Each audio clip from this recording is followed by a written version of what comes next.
अस्सलाम अलैकुम दोस्तों, पेश खिदमत है आज की कहानी।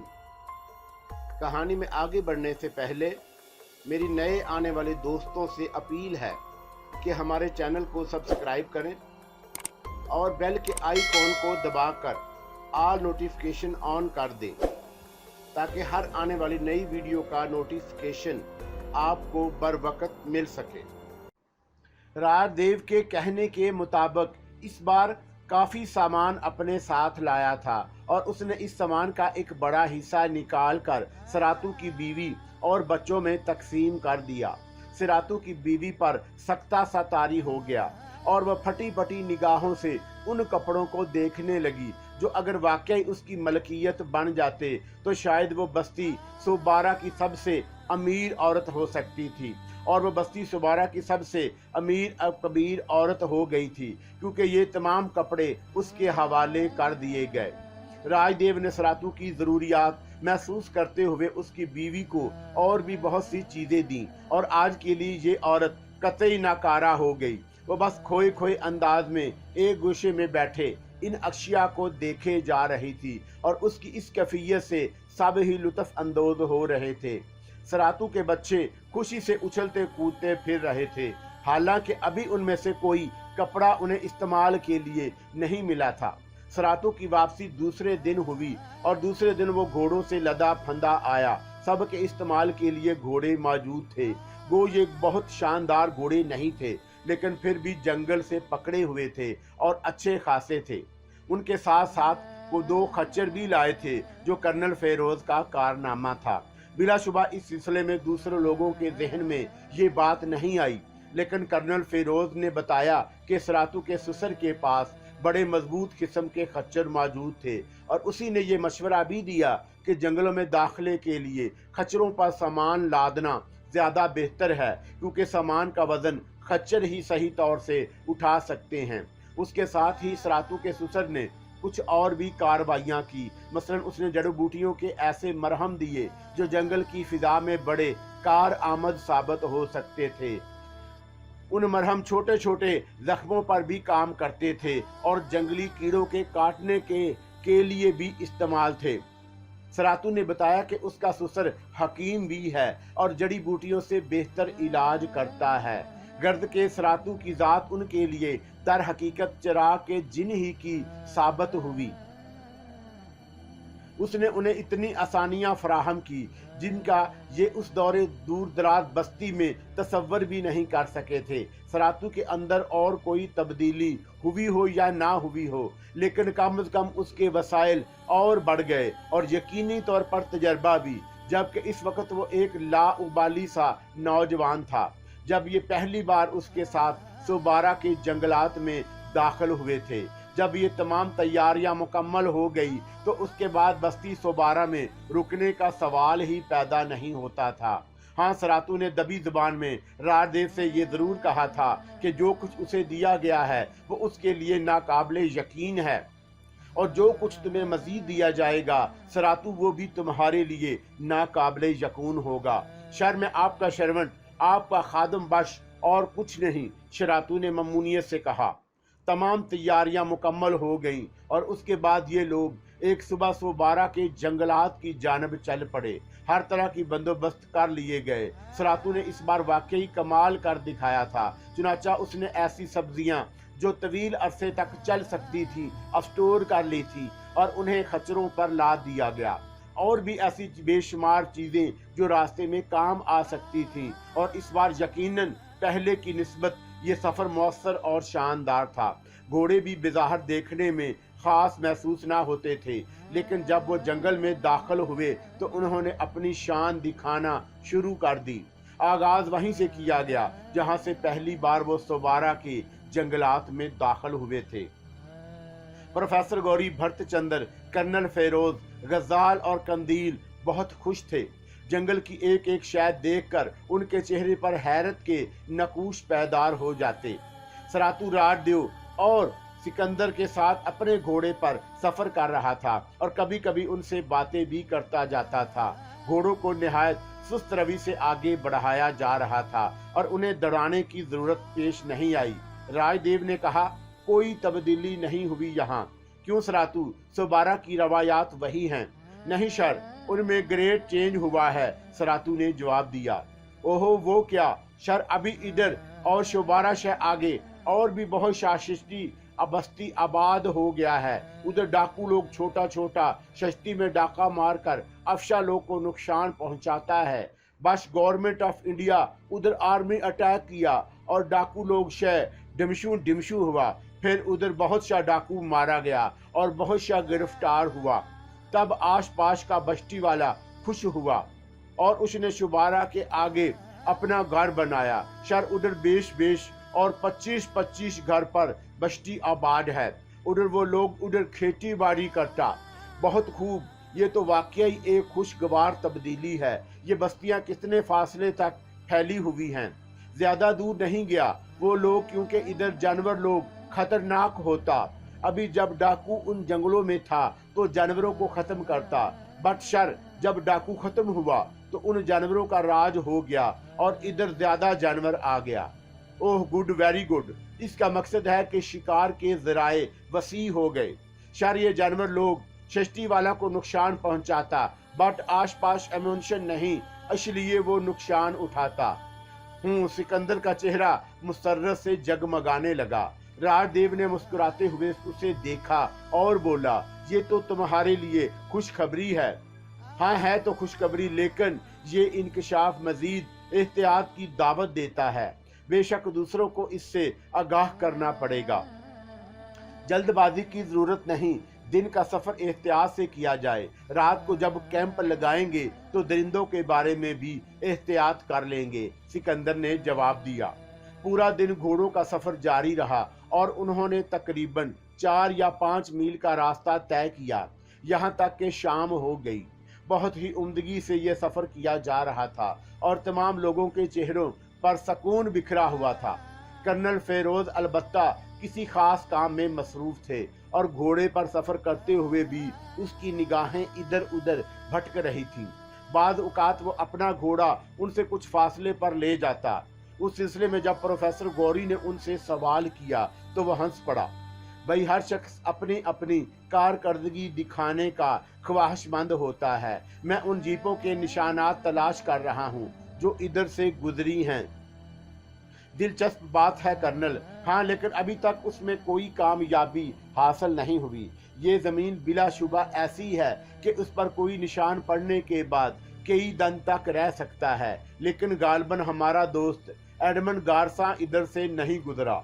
जंगल में दाखिल होने के लिए कोई भी रास्ता इख्तियार किया जा सकता है। वैसे ये दरख्त जिस अंदाज में उगे हुए हैं उनके दरमियान सफर बहुत आसान नहीं है और जीपों ने यकीनन इधर का रुख नहीं किया होगा।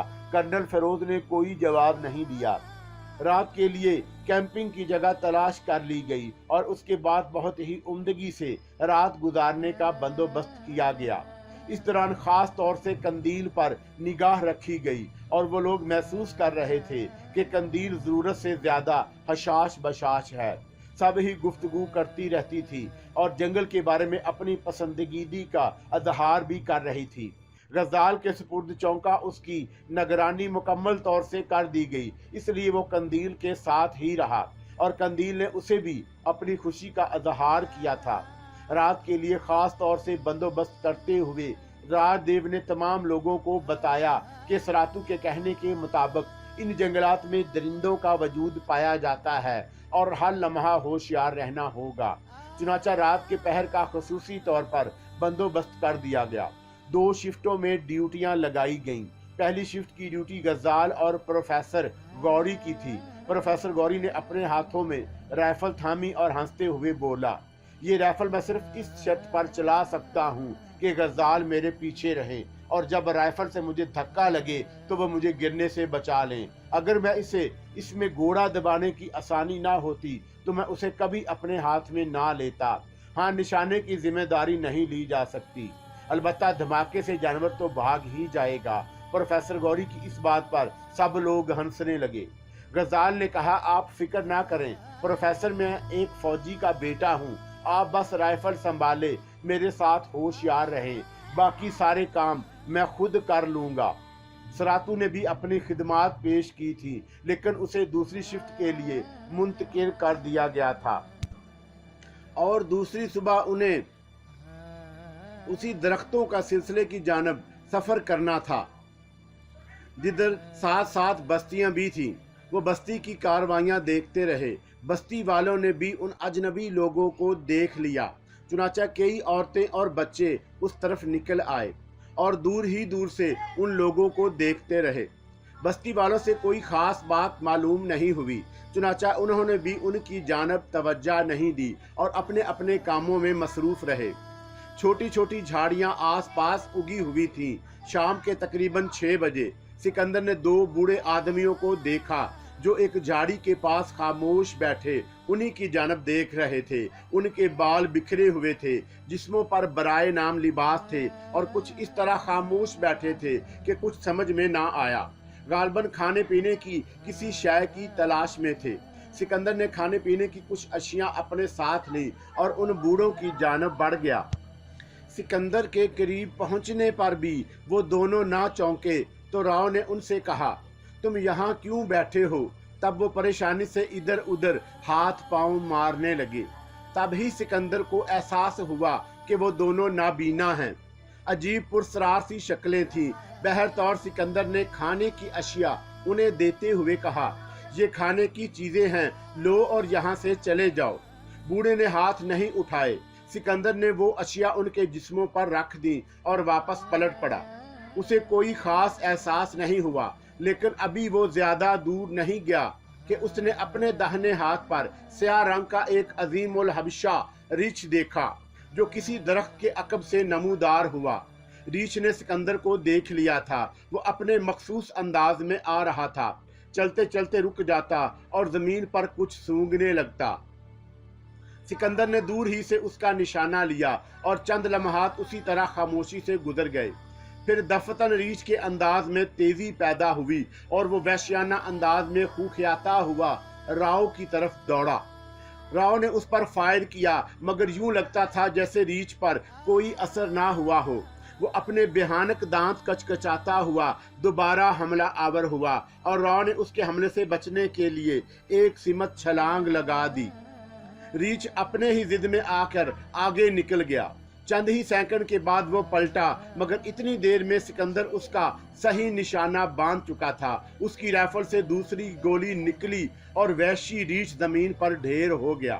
फायरिंग की वो आवाजें सुनते ही दूसरी जानब एकदम सब लोग होशियार हो गए और राइफलें लेकर उसी तरफ दौड़ पड़े, लेकिन रीछ मर चुका था। राजदेव उसके करीब पहुंचा और उसके होंठों पर मुस्कुराहट फैल गई।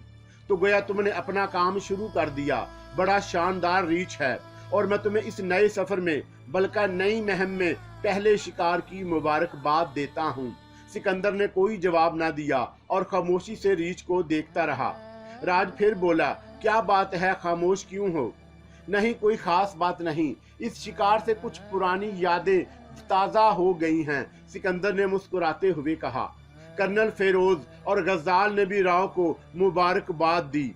राव ने बूढ़ों के बारे में कुछ बताने के लिए उधर गर्दन घुमाई, लेकिन फिर चौंक पड़ा। अब वो दोनों बूढ़े वहां मौजूद ना थे। खाने पीने की जो अशिया उन्हें दी गई थी वो उसी तरह पड़ी हुई थी। अरे वो कहाँ गए? सिकंदर ने के मुंह से निकला। कौन? 2 बूढ़े आदमी उस जगह बैठे थे, सिकंदर ने कहा, और सब उसके इशारे की सिमत देखने लगे। बूढ़ों का दूर दूर तक पता नहीं था। गालबन रीछ को देखकर भाग गए थे। सिकंदर उन्हें बूढ़ों के बारे में बताने लगा। बस्ती के लोग होंगे, उसमें परेशानी की क्या बात है? भरत ने कहा। वो कुछ अजीब से थे, या शायद फिर मुमकिन है मेरा वहम हो। सिकंदर ने बात खत्म कर दी। वो बस्ती के करीब थे और थोड़े फासले पर जिंदगी रवां दवां थी, लेकिन रीछ के तजर्बे ने ये बात वाज़ेह कर दी कि ये जगह महफूज नहीं और यहाँ भी पूरी एहतियात रखनी है। चुनाचा पहरे का बंदोबस्त कर दिया गया और फिर सब लोग खाने पीने से फारग होकर खुश गुपियाँ करने लगे। प्रोफेसर गौरी ने कहा, मेरे लिए ये सब कुछ बहुत अजीब है। आज तक कदीम जुबानों और कदीम अशिया का तज्जिया करते हुए बेशुमार दास्तानें भी पढ़ी हैं, लेकिन मैं खुद कभी इन दास्तानों का कोई करदार नहीं रहा। राजदेव की जुबानी सिकंदर की जिंदगी के बहुत से शिकार के वाकयात सुने थे। ये अंदाजा नहीं था कि कभी उन्हें शिकार करते हुए भी देखूंगा। लेकिन सिकंदर जी, आपको इन दरिंदों से दुश्मनी कब और क्यों हुई? भरतचंद्र ने पूछा। दरिंदों से दुश्मनी तो होनी चाहिए भरत जी, सिकंदर ने मुस्कुराते हुए कहा। रात गुजर गई और दूसरे दिन फिर आगे का सफर शुरू हो गया। आज के सफर में कोई काबिल गर वाकया पेश नहीं आया। हाँ, शाम को बादलों का रंग देखकर राजदेव और सिकंदर मुतफक्कर हो गए। दोनों ने एक दूसरे के चेहरे देखे और सिकंदर बोला, बादल छा रहे हैं देव, मैं भी वही देख रहा हूँ। ये तो खतरनाक बात हो गई। तुम्हें वो हौलनाक सैलाब याद है? हाँ, राजदेव ने गहरी सांस लेकर कहा, मेरे ख्याल में इलाका भी वही है। अब क्या किया जाए? बादल गहरे होते जा रहे थे। कैंप लगा दिया गया। राव और राज मुतफक्कर से थे। राव किसी काम से कंदील की छोलदारी में दाखिल हुआ तो ये देखकर चौंक पड़ा कि कंदील लकड़ी के वो टुकड़े लिए बैठी थी। उसका चेहरा ठीक था, लेकिन वो कुछ खोई खोई सी थी। सिकंदर को देखकर वो बुझे बुझे अंदाज में बोली, नहीं, तशवीश बेकार है, कुछ नहीं होगा। किस सिलसिले में कंदील? राव ने कहा और कंदील चौंक पड़ी। मुझसे कुछ कहा डैडी? कौन सी तशवीश की बात कर रही हो कंदील? तशवीश? कंदील ने सवालिया नजरों से राव को देखा और राव गहरी नजरों से उसे देखने लगा। फिर बोला, तुम्हारी तबीयत कैसी है कंदी? ठीक हूँ डैडी, बहुत अच्छा लग रहा है। शहरों में रहते रहते तो दिल उकता गया था। यहाँ इन जंगलों की आबो हवा बहुत अच्छी है। कंदील का खोया खोयापन अचानक दुरुस्त हो गया। चलो बाहर चलो, गज्जाल कहाँ है? मैं ठीक हूँ डैडी, आप बिल्कुल परेशान ना हो। तुम अभी कह रही थी कि तशवीश बेकार है, कुछ नहीं होगा। मैं कह रही थी, शायद मैंने गलत सुना होगा। आओ बाहर चलें, राव ने कहा और कंदील राव के साथ बाहर निकल आई। उसने लकड़ियों के टुकड़े संभाल कर रख दिए। राव ने बाहर कदम रखा तो चंद पानी के कतरे उसके बदन पर पड़े और उसका दिल थर्रा उठा। दूर आसमान पर बिजली चमक रही थी। सामने ही गज्जाल नजर आ गया।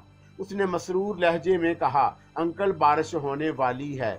हाँ, तुम कंदील को संभालो, ये अकेली बैठी थी, सिकंदर ने कहा और तेज तेज कदमों से चलता हुआ राजदेव के पास पहुंच गया, जो सरातू से बात कर रहा था। सरातू कह रहा था, नो सर, डोंट वरी, बारिश नहीं पड़ेगा। मगर तुम ये कैसे कह सकते हो? सरातू, आसमान बादलों से लदा खड़ा है और बूंदें आने लगी हैं। इधर बिजली भी चमक रही है, राजदेव ने कहा। लेकिन सरातू के होठों पर मुस्कुराहट फैल गई। आपको पहले वाला बारिश याद आता शर? ये बारिश नहीं होएगा। शरातू आपको ठीक बोलता शर। कैसे ठीक बोल सकते हो तुम? राव ने झल्लाए हुए अंदाज में कहा। शर, उस टाइम अमना तजर्बाकार था, बट अब जानता कि कौन सा बारिश होएगा और कौन सा बारिश नहीं होएगा। शर, डोंट वरी, शरातू ने कहा और सिकंदर राजदेव की तरफ देखने लगा। मैं भी इसी सिलसिले में परेशान हूँ। क्या सरातू की बात पर यकीन किया जा सकता है?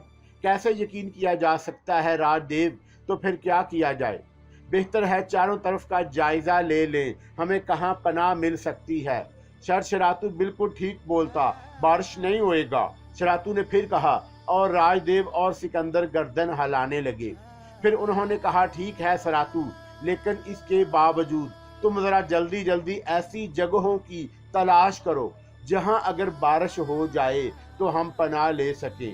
ओके शर, ओके, शरातू ने कहा और वहां से आगे बढ़ गया। राजदेव सिकंदर न जाने कब तक बादलों का रंग देखते रहे।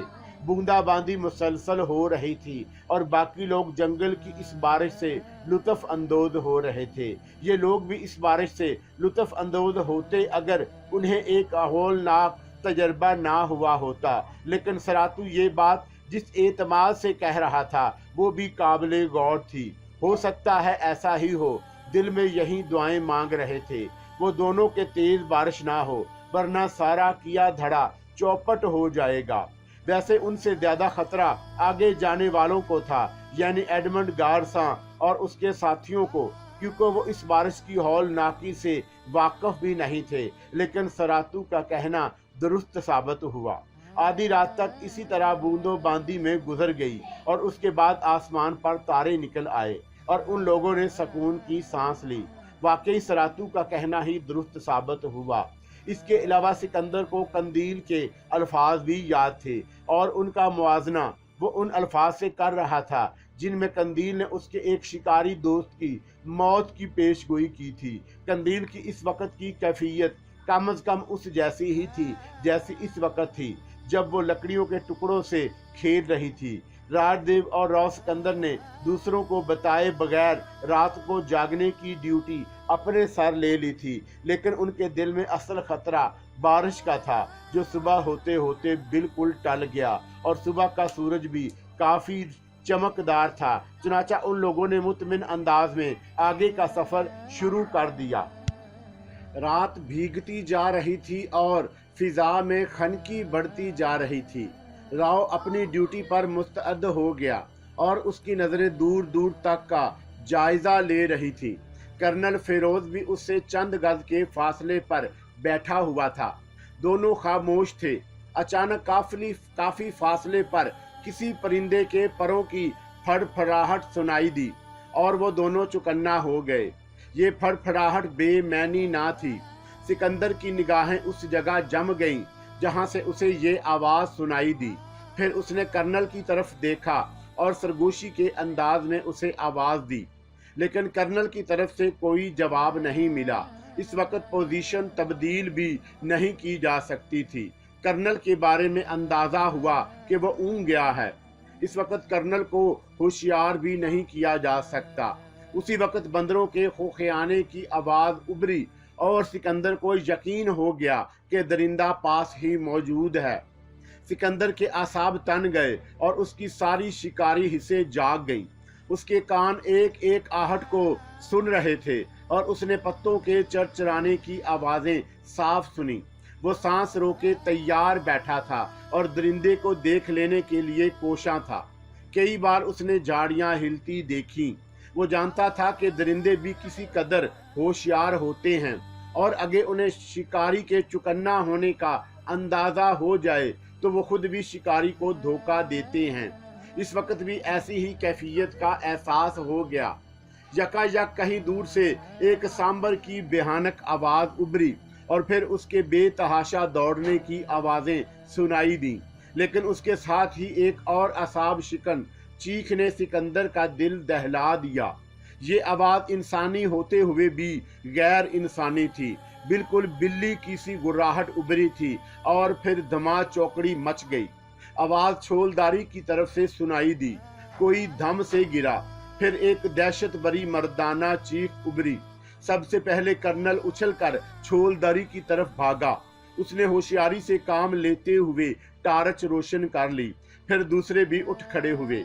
सिकंदर पर दोहरी जिम्मेदारी आयद हो गई। इधर तो उसे दरिंदे का पर निगाह रखनी थी और उधर ये हंगामा आराई भी नजरअंदाज नहीं की जा सकती थी। फिर बहुत सी दहशत भरी आवाजें सुनाई दी और सिकंदर के आसाब साथ ना दे सके। उसने अपनी जगह से छलांग लगाई और यके बाद देगरे 2-3 फायर झाड़ियों की तरफ कर दिए। ये दरिंदे को भगाने की कोशिश थी। उसके साथ ही उसने छोलदारी की तरफ दौड़ लगा दी।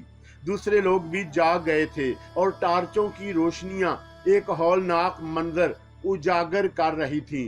2 इंसान आपस में गुथम गुथा थे। उनमें एक तो कंदील थी और दूसरा और उसे राजदेव या राव सिकंदर के अलावा कोई नहीं पहचान सका। ये दोनों अंधे बूढ़ों में से एक था। कंदील ने उसे बुरी तरह दबोच रखा था और दहशतज़दा अंदाज में उसे बम्बोड़ रही थी। उसके दांतों से खून टपक रहा था और बूढ़ा लहूलुहान था। गजाल ने सूरत हाल का अंदाजा लगाकर उन दोनों पर छलांग लगाई और बूढ़े को कंदील से छुड़ाने की कोशिश करने लगा। वो इसमें कामयाबी के करीब ही था कि कंदील ने उसे देखा। उसकी आंखें दहक रही थी। फिर उसने गजाल को एक झटका दिया और गजाल उछलकर दूर जा गिरा। कंदील ने फिर अपने शिकार को दबोच लिया और बूढ़े के हलक से कराहें निकलने लगीं। किसी के समझ में नहीं आया कि क्या करे। वो साफ महसूस कर रहे थे कि बूढ़ा भाग जाने के चक्कर में है, लेकिन कंदील बिल्कुल बिल्लियों के से अंदाज में उससे चिमटी हुई थी और बूढ़ा उसे ज़ैर हो गया। वैसे वो ये भी महसूस कर रहे थे कि खुद बूढ़ा कंदील को नुकसान पहुंचाने की कोशिश नहीं कर रहा और सिर्फ मदाफत में मसरूफ है, मगर उसकी एक ना चल रही है। राव ने बेमुश्किल तमाम कहा, राज इधर देखो, सामने झाड़ियों में दरिंदा है। ये अल्फाज अदा करके वो खुद कंदील के करीब पहुंचा, उस बूढ़े को छुड़ाने की कोशिश करने लगा। बेमुश्किल तमाम वो इसमें कामयाब हो सका, लेकिन एक लम्हे ही में उसे एहसास हो गया कि अब बूढ़ा बेजान है। कंदील ने झुककर बूढ़े की मुट्ठियां खोली और उनमें से कोई शय निकालने लगा। सिकंदर ने देखा कि वो लकड़ियों के वही टुकड़े थे जो लाश के बदन पर जेवर की शक्ल में मौजूद थे और अब कंदील की तहवील में थे। हर शख्स जाग गया था और सकते की सी कैफियत में था। गजाल कंदील के धक्के से बुरी तरह गिरा और शायद दोबारा कंदील के पास आने की जुर्रात नहीं कर सका। इतनी देर में सिकंदर बूढ़े को कंदील की गिरफ्त से निकालने में कामयाब हो गया, लेकिन बूढ़ा जिंदा ना था। इधर राजदेव ने राव के अल्फाज सुने और दरिंदे के शिकार के लिए चौकस हो गया, लेकिन अगर दरिंदा झाड़ियों में मौजूद भी था तो इस हैराबोंग से वहशतज़दा होकर भाग गया। बंदरों की आवाजें भी बंद हो गईं। कंदील ने लकड़ी के टुकड़े समेटे और अपनी छोलदारी में दाखिल हो गई। कर्नल, ये उन्हीं दोनों बूढ़ों में से एक है जिनके बारे में मैंने तज़किरा किया था। हो सकता है दूसरा बूढ़ा भी आसपास मौजूद हो। गजाल, तुम कंदील के पास बैठ जाओ, उसे कोई खतरा पेश आ सकता है, कर्नल ने कहा। गजाल बेइख्तियार कंदील की छोलदारी की तरफ दौड़ गया। वो जानता था कि कंदील बीमार है और उस बीमार के आलम में वो कुछ भी कर सकती है, लेकिन उसे कोई नुकसान नहीं पहुंचना चाहिए। चुनाचा वो छोलदारी में दाखिल हो गया। कंदील खामोश बैठी हुई थी। उसने गजाल को देखा लेकिन कुछ ना बोली। बाहर बूढ़े की तलाश हो रही थी। दूसरा बूढ़ा कहीं ना मिला। हर शख्स मसला होकर उसे तलाश कर चुका। इस दौरान सिकंदर ने बूढ़े की लाश की तलाशी भी ले डाली, लेकिन उसके पास से कुछ बरामद ना हुआ। कर्नल फिरोज ने ख्याल जाहिर किया कि मुमकिन है दोनों बूढ़ों का ताल्लुक एडमंड गारसान से हो और उसने लाश के जेवर हासिल करने के लिए उन्हें मुतय्यन किया हो। कर्नल की ये बात काफी वजन रखती थी, लेकिन राजदेव ने कहा, इन बूढ़ों के बारे में आपका क्या ख्याल है? कर्नल, कम से कम ये सफेद फार्म नहीं हो सकते। मकामी लोग भी इसके लिए काम कर सकते हैं। सरातू बता सकेगा कि क्या इनका ताल्लुक शोबारा से है? नहीं सर, शोबारा के हर आदमी को मैं जानता हूँ। इस आदमी को मैंने उधर कभी नहीं देखा। वैसे कर्नल का कहना दुरुस्त लगता है। उसके अलावा और क्या सोचा जा सकता है? ये बात भी यकीनी है कि जिस तरह हम लोग जानते हैं कि गारसा इस जंगल में दाखिल हुआ है, इसी तरह गारसा भी हमारी मौजूदगी से वाकिफ है। सिकंदर के इन अल्फाज से किसी ने इख्तलाफ नहीं किया। रात आंखों में गुजर गई। बूढ़े की लाश को झाड़ियों में फेंक दिया गया। फिर जरूरी तैयारियों के बाद ये जगह छोड़ दी। सिकंदर और राजदेव राइफलें संभाले होशियारी से सफर करने लगे। हर तरह चौकस रहना जरूरी था। एक तरफ जंगली दरिंदों का ख्याल, जिनके आसार जगह जगह मिल रहे थे, दूसरी तरफ एडमंड की तरफ से किसी कार्रवाई का खतरा भी था। चुनाचा सख्त एहतियात की जा रही थी। गजाल की मुस्तकिल ड्यूटी कंदील पर ही लगा दी गई और गजाल उसके साथ था। अब तक के सफर में गजाल बिल्कुल खामोश था। बहुत देर के बाद कंदील ने उसे मुखातब किया, गजाल बहुत खामोश हो, तुम ही कुछ बात करो कंदील, तुमसे कुछ कहना चाहता हूँ गजाल। कहो। मैं इन दोनों कुछ अजीब कैफियत महसूस कर रही हूँ गजाल, बहुत अजीब। शायद तुम यकीन ना करो, मुझे तुम्हारी हर बात पर यकीन होता है कंदील। तुम्हें मुझ पर एतमाद है गजाल? हाँ कंदील, गजाल ने ठोस लहजे में कहा, मगर बदकिस्मती से मैं इन दोनों अपनी जात का एतमाद खो चुकी हूँ। मेरा जहन गजाल मुझसे बागी हो गया है। मैं अपना तयन करती हूँ कि मैं क्या हूँ। मैं खुद को याद करती हूँ, अपने आप को यकीन दिलाती हूँ कि मैं कंदील हूँ, सिर्फ कंदील, राव सिकंदर की बेटी। अंदर से एक आवाज उभरती है कि मैं कुछ और भी हूँ। मेरा दिमाग चटकने लगता है। यूं लगता है जैसे मेरे तख्तल शऊर में हलचल मची हुई हो। कोई कुछ कह रहा है मुझसे, वो मेरे इस ख्याल की नफी करना चाहता है, मगर उस आवाज़ का मफहूम मेरी समझ में नहीं आता। मुझे यूं लगता है जैसे मैं सब कुछ जानती हूँ, लेकिन वो क्या है जो मैं जानती हूँ? मैं न जाने कब से इसी कर्ब का शिकार हूँ। गज़ाल कंदील के अल्फाज समझने की कोशिश कर रहा था। फिर उसने कहा, तुम्हें उन ख्वाबों के कुछ नकूश भी याद नहीं रहते कंदील? वो कैसे ख्वाब हैं? क्या होता है उनमें? पता नहीं गज़ाल क्या होता है। मेरा दूसरा वजूद एक अनोखी दुनिया देखता है। वो इस दुनिया से मानूस होता है, मगर मैं उस दुनिया में अजनबी होती हूँ। मेरा दूसरा वजूद हर बात समझता है, मगर मुझे कुछ नहीं मालूम होता। उस वक़्त मैं नडाल हो जाती हूँ, बुरी तरह थक जाती हूँ। एक सवाल करूं कंदील? सोच कर जवाब देना। जरूर। पिछली रात तुमने किसको सजा थी? वो एक बूढ़ा आदमी था। बूढ़ा आदमी? कंदील ने सोच भरे लहजे में कहा। देर तक सोचती रही, फिर बोली, वो मैं नहीं थी। मुझे कुछ याद आ रहा है। वो तराशेरा था। कौन तराशेरा? एशिया बेऊन मार्श तरे ओ ओके बून हासिल करना चाहता था।